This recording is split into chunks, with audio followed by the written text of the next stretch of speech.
All right, today we have something a little different. If you've been watching our videos, you know that we did the restore on this antique saw yesterday. Okay, we custom made a handle for it out of a piece of reclaimed maple. All right. The only issue we have now is the fact that this saw is almost too nice to use, but we are going to use it, but we want to make sure it's protected when it goes into our toolbox. So our other saw that we restored, our smaller saw, okay, we built a little one-off case for it, leather case. We could do something similar, okay, for the larger saw, okay, but we want to do something unique, and we want to do something different. I don't think it's been done before, and it just came up. The idea just came up out of the blue. I was just walking down into the workshop, and I says, you know what? Do I have a piece of leather big enough for this? And then I said to myself, you know, it's got to be something like, almost like a small rifle case. And then I thought to myself, geez, you know, I have an old rifle case that's really beat up. And so I said, you know what? Let me find out. Let me dig that out. I haven't used it in a long time, and see if that's going to work for this project. All right, so here it is. Here's our old beat up rifle case. Okay, you can see it's torn here. I got some duct tape. The handle is coming off, tearing. This is almost like a, I don't know, say like a vinyl. It's just tearing here. It's pretty much not usable. It's an old Copland. Okay, but frankly, the front half of it is in pretty darn good shape. The zipper still works. Okay, which is kind of cool. And yeah, and the colors are good, black and brown or black and tan. I think we'll be able to do something with this. Look at that. It's just the right size. Okay, so we're going to make our cut right here. Alright, actually we're going to make it right here. Okay, on an angle.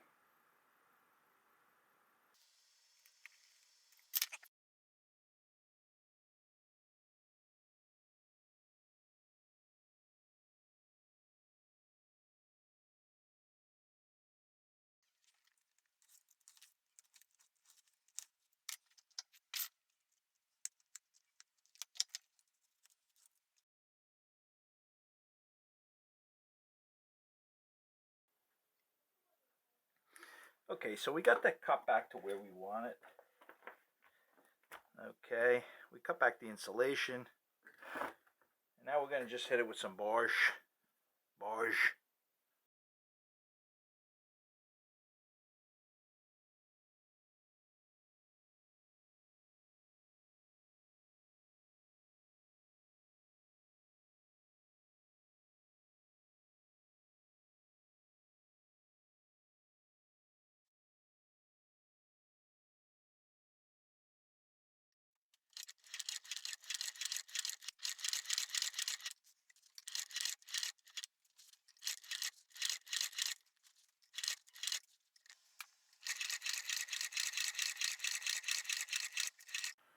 Alright, so we stitched that up. As you can see, we put a cover or cap on the end here that had an exposed piece. We took some piping off the old piece and stitched that back on and make that look pretty good. At this point, we are going to, because the end is open, to put the saw in. You can see the saw is in there, but I think I decided to leave the end open just so I could put the saw in like that. Okay, but still, if I wanted to, I could open it up like this and put in maybe some other things, because the end is open. Show you that the end is open here. What we want to do is we want to put a buckle so the saw can't slide out.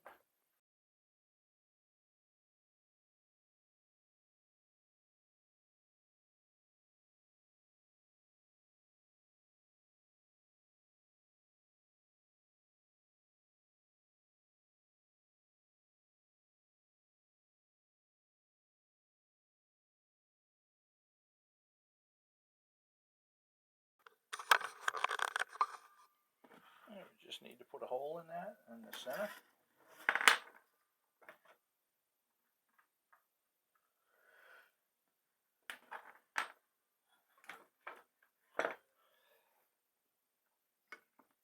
Three and a half, so 1 3/4. We're going to go right here.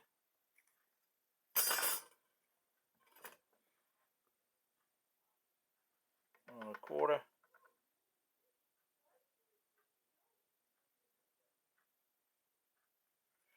We'll go 5/8. There you go. Got our punch.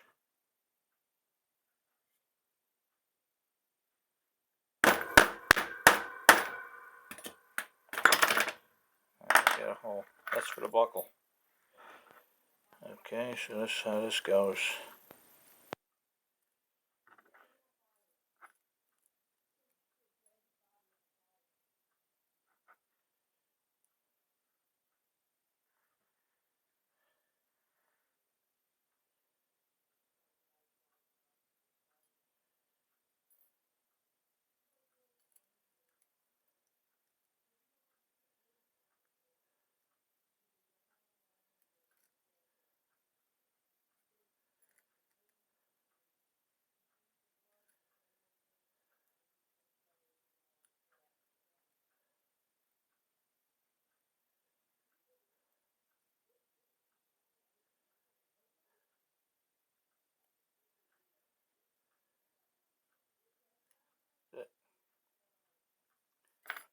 Alright, so we got that piece.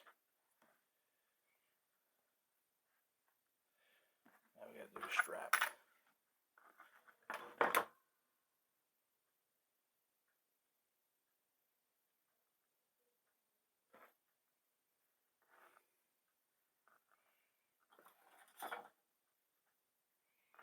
Do the strap with the same style.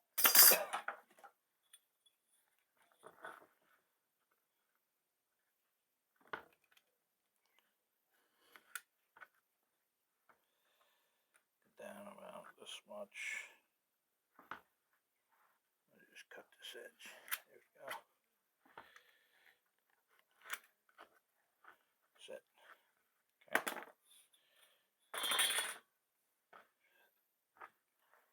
We'll just match up the other side.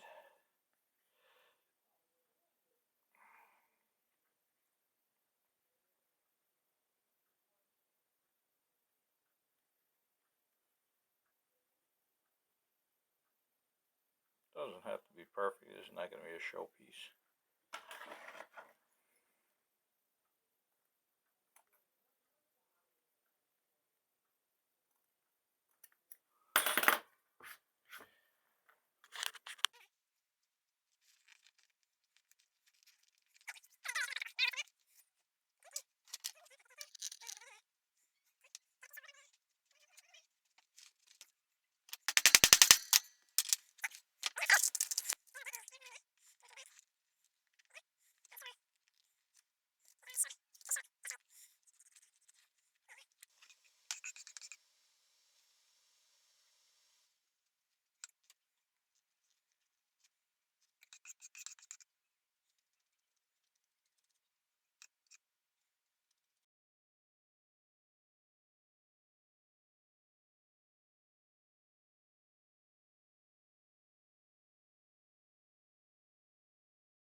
All right.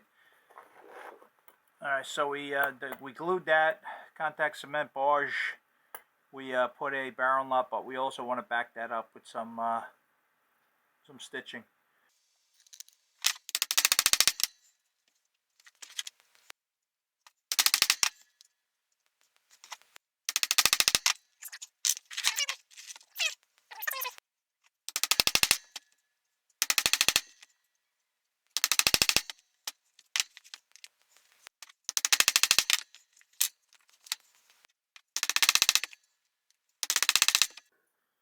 So we got some muslin thread.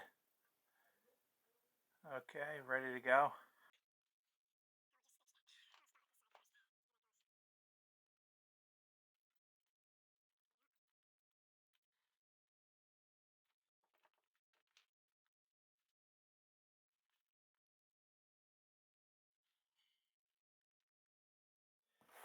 It came out pretty decent. I mean, the stitching is not perfect, but you know, when you hand stitch, it never is. But you know what? That's one of the things that makes it unique. Okay, but that is not coming off. What we're gonna do before we finish this up, I'll put this one in the record books. We are going to just age this leather a little bit. All right, I don't want this to look newer and everything else. So we're just gonna hit it with some beeswax. All right, watch this. We're just gonna burnish it a little bit. Okay, so it will look like it's been used for a while. So we're just gonna hit the edges a little bit with some beeswax.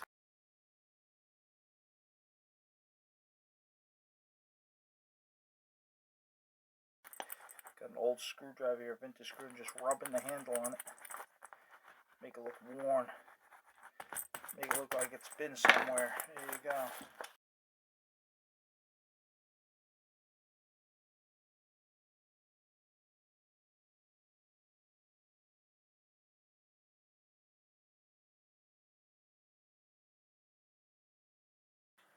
Yeah, so Paulie D here from 5-Star Restorations. Just finished up this project, our custom one-off fancy saw case. All right, let's go ahead and zoom in on that and show you some of the features. Okay, we're really happy with the way it came out. Yeah, so there you go. Okay, front and back came out really nice. I mean, we took a dilapidated gun case, really wasn't usable. The lower portion, as you can see, was still in great shape. So we repurposed it and we turned it into something usable, you know. So we've got our fancy saw in there. You just unzip it and boom, pull it right out. There you go. There's the fancy saw. I think it matches well. I tried to antique, or I antiqued up some of the leather that we added to it, make it match. Okay.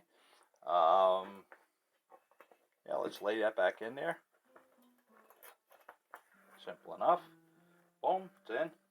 Nice thing about this is if you have extra blades for this type of saw, so the blades you can change blades. You have enough room in here where you can layer in blades as well, and it's nice because you can just boom lay them right in it. Maybe wrap them in some cheesecloth like this, some type of maybe a piece of leather or whatnot, and just lay them in there, so you can keep your blade collection in there as well. Okay, and then boom, just zip it back up. Let's turn it around. There you go. Now if you want easy access to the saw and you don't want to unnecessarily open it up, you just unbuckle it. Okay, and get access from here. There you go. Comes right out. So I know it's not the most complicated restoration. Actually, this wasn't even a restoration per se, but really hope that you liked what we did with it. I thought it was a good way to repurpose something that was what most people would probably throw in the trash, and I think it's going to go real well with our fancy saw, and I think it's going to protect our fancy saw. And you know, when we're going to actually have this fancy saw in our vintage toolbox, so it'll be in there, it'll be protected. You know, it won't get scratched and stuff like that. So yeah, if you have any questions, please shoot me an email, or you know, it's nice too. I left the loop on the end here so you can hang this up. So if it's in your shop, you could just hang it up. Okay, yeah. So just to give you an idea where that's going to be living, once our master carpenter's box is complete, which will be probably within the next few hours. Okay, you can see we've got the new leather handle on there. So we'll show you where that's going to reside, where we're going to live. It is going to live on the bottom shelf area. Look at that. It fits right in there, nice and snug. Right in there. See that? And now it's well protected. The small saw that we talked about, we can also put that in there as well. Okay, so that'll sit nice against the back wall. So then when we add items like our auger set, okay, we've got our auger set here with a custom wrap, custom made wrap We did that here in the shop as well. Okay, so we like to have everything protected, all the vintage tools protected in leather. Okay, I think it's the best material to use. It provides a lifetime of protection. All right, so we have something like that now. Now we can set that down in the bottom shelf here. There you go. So we've got our auger set, we've got our saws, and then we can just keep on piling the goodies in there. All right, so by the end of tomorrow, we'll have everything ready to go, and we're going to be able to fill this puppy up with all vintage tools. It's going to be a beautiful thing. All right, we'll see you soon. Take care, and God bless America.